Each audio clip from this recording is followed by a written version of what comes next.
baixo curso do estuário do Rio Paraíba é uma região histórica, com muitas construções que datam do século XVI ao século XIX. Mas poucas dessas edificações resistiram ao abandono e estão em ruínas. Uma história que vem sendo esquecida. É o que você vai ver em mais uma reportagem especial do projeto Paraíba, o Rio.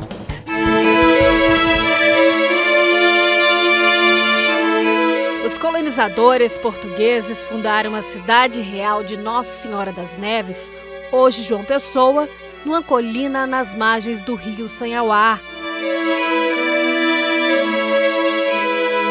Estar próximo ao estuário do Rio Paraíba era estratégico, localização que definiu o curso da história da colonização paraibana. O Rio Paraíba, ele aparece na história de uma forma mais sistemática após a fundação da cidade de Nossa Senhora das Neves, que é a nossa João Pessoa.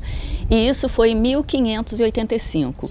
No entanto, antes da fundação da cidade, os portugueses eles já andavam por aqui, vindo da capitania de Itamaracá, que era a capitania a qual a Paraíba pertencia. Eles já vinham para cá para pegar o pau-brasil aqui nessas imediações. Rica, fértil e retalhada por fontes de água doce, a várzea do Rio Paraíba também foi o cenário perfeito para o desenvolvimento da atividade canavieira. A economia regional foi impulsionada pelo cultivo da cana-de-açúcar. E assim como em outros estados do Nordeste, os engenhos se espalharam pela região. Mudou a paisagem, né, canavieira da várzea, ela mudou. Hoje em dia existem ruínas desses antigos engenhos, dessas antigas capelas, porque aqui na Paraíba também se seguiu o modelo Casa Grande Senzala, não é? Que Gilberto Freire também descreveu em sua obra. Quando falou da sociedade toda, né, do Nordeste brasileiro, né, que ele chamou a sociedade de Massapê, né, exatamente por conta dessas margens férteis, né, que com a vazante do rio, então, fertilizam as terras. A várzea do Rio Paraíba vem sendo ocupada por engenhos de açúcar desde o século XVI. Esse lugar onde hoje funciona uma usina foi o antigo Engenho Central, maior produtor de açúcar da Paraíba do século XVIII. Hoje, com novo nome, a propriedade é uma das poucas usinas ainda em atividade e é onde encontramos um importante resquício do passado. Mesmo fechada, a Capela São João chama a atenção pela beleza. Foi construída em 1835 no estilo neoclássico. O antigo Engenho Central, hoje usina Santa Rita, tem uma excelente importância nisso tudo. Por ser o maior, o Engenho Central ele moía inclusive, né, o açúcar para engenhos menores, por ter já um avançado sistema de tecnologia na época para essa produção. Todos os engenhos eram dotados do engenho, Casa Grande, Senzala, capelas e a casa dos trabalhadores, né, as vilas dos trabalhadores, tá certo? Escola também. E aqui a gente está vendo a imagem da Capela de São João Batista, do início do século XIX. O baixo curso do Rio Paraíba é uma região histórica, pontuada por construções que datam do século XVI ao XIX. Com a decadência da atividade canavieira, poucas dessas edificações resistiram ao abandono. De muitas, só restaram ruínas, como do antigo Engenho Cumbe, fundado em 1774, onde no entorno surgiu o primeiro núcleo urbano que viria a se tornar a cidade de Santa Rita. Guia e gestor público em turismo, Marcelo é um dos paraibanos que trabalha em prol da criação de uma rota turística que resgate a história dessas construções devastadas. Essa é a capela em devoção à Nossa Senhora da Conceição, construída aqui no antigo Engenho Cumbe, que data de 1774, e posteriormente, a partir de 1920, usina Santa Rita. Hoje abandonada, ela sofreu vários ataques, né? Assim, foram pessoas que vieram aqui e levaram portas, janelas, escavaram o piso na procura de botijas, né? E levaram também uma escada, né, talhada em madeira do século XVIII, né? Enfim, ela foi totalmente arruinada por conta dos vândalos que fizeram esse trabalho sujo, né, de quase demolir a igreja. Em Santa Rita também está o Tibiri, primeiro engenho construído na Paraíba logo após a conquista em 1585 pela coroa portuguesa. Séculos depois, passou por várias modificações e, mesmo fechado ao público, permanece conservado pelos atuais proprietários. Situação bem diferente encontramos no local onde funcionou o engenho Gargaú, construído em 1614. Atualmente, da propriedade só existe parte da fundação escondida sob o canavial. E mesmo completamente abandonada, a capela Nossa Senhora de Santana de Gargaú ganha destaque na paisagem pela imponência. O estilo dela é barroco, né? Um barroco rural que nós chamamos aqui no Nordeste. É totalmente barroca e ainda com o brasão ainda, né? Você pode perceber no frontão, no frontispício da capela, o brasão da família Duarte Gomes da Silveira. A construção, que recebeu até a visita de Dom Pedro II, está com a fachada preservada, mas o interior tomado pelo cupim e por marimbondos.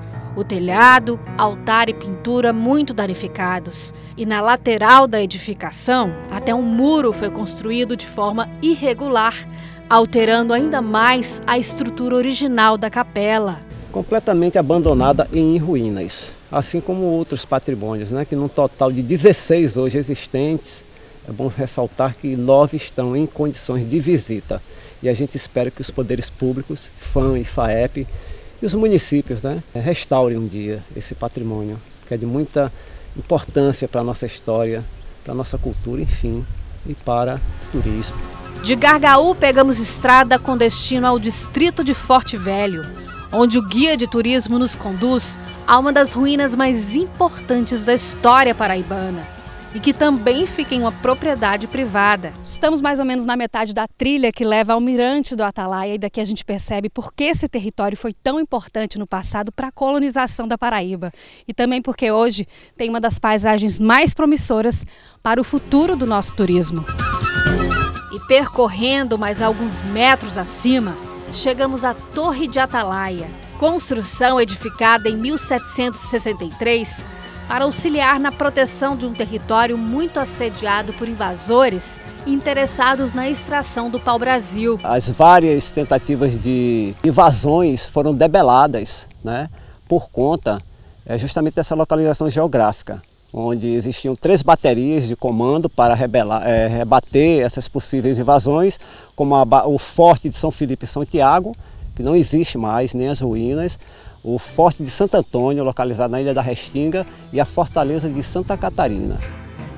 O mirante, que perdeu alguns metros de altura com o passar dos séculos, também foi pichado, está em situação de abandono e nada acessível aos olhos do público. No início, a torre ela tinha 15 metros de altura. Hoje ela tem aproximadamente talvez 10 metros devido à ruína, né? Tem uma questão interessante na história da Paraíba com relação a essa torre, é que um dos comandantes, né, na época que estavam nessa empreitada de ocupar aqui esse território, queria que a cidade fosse fundada ali na Torre de Atalaia. Inclusive foi construído um forte lá, o primeiro forte foi construído. Por isso que tem essa denominação Forte Velho. No entanto, a questão da água foi o que colocou por baixo essa possibilidade. Em João Pessoa, na Ilha do Bispo, do Engenho das Graças sobraram paredes e uma linda capela. Tombada pelo INFAM como Patrimônio Histórico e Artístico Nacional, a construção pertence a uma fábrica de cimento e a visitação só é possível através de agendamento.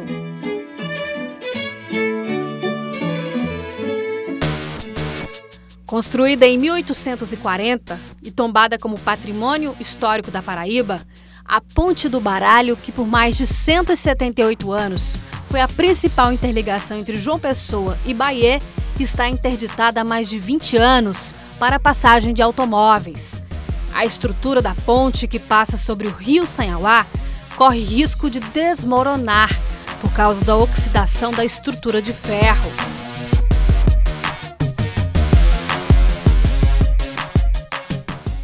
Da fundação da capital às margens do Sanhauá, a exploração canavieira na várzea do Rio Paraíba, séculos que deixaram como legado um patrimônio hoje esquecido. Quando a urbanização de João Pessoa seguiu para o litoral, virando as costas para o rio, e a atividade canavieira entrou em declínio, muitas construções dos tempos do apogeu foram devastadas.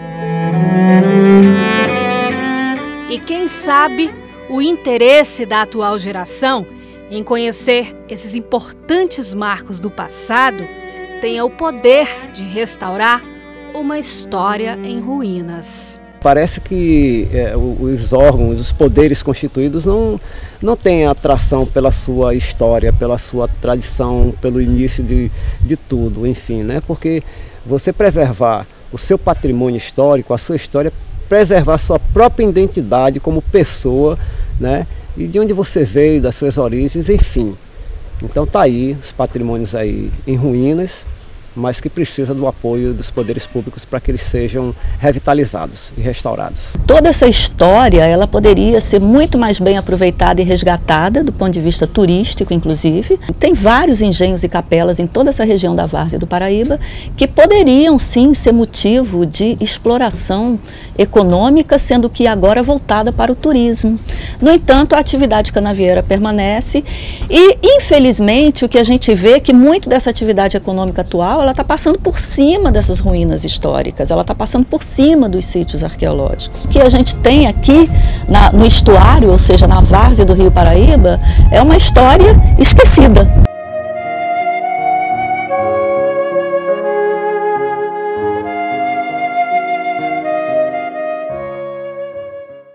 E o Correio Cidades vai ficando por aqui. Para você rever nossas reportagens, é só acessar tvcorreio.com.br. Muito obrigada pela sua companhia.